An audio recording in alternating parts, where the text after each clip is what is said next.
Magandang umaga, darito na ang mga unang balitang hatid ng GMA Integrated News. Arestado isang lalaki matapos mang-hold up ng pasahero sa loob ng jeep. Ang suspect, biyerbo umano ng criminal gang ayon sa pulisya. At yan ang unang balita ni James Agustin. Himasrehas ang isang lalaki matapos mang-hold up ng pasahero ng jeep sa Quezon City. Ang babaeng biktima, tinabihan daw ng suspect na nagpanggap na pasahero. Pagdating doon po sa tapat ng Lang Center ay nagdeklara nga ng hold up itong suspect gamit yung kanyang patalim.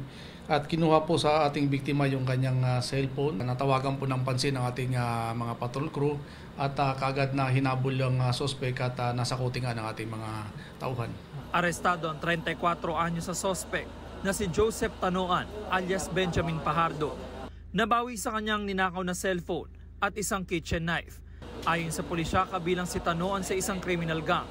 Lumalabas na ito po yung leader ng Bembol Group na yung ibang mga miyembro ay matagal na rin po nating mga nahuli, nalansag na ang kanilang grupo. Sila po ay involved sa mga serye ng pang-hold up po dito sa Quezon City.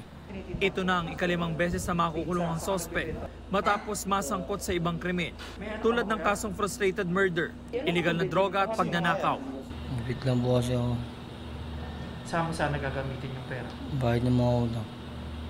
Maharap ang suspect sa reklamong robbery at illegal possession of bladed weapon in relation to Omnibus Election Code. Ito ang unang balita. James Agustin para sa GMA Integrated News.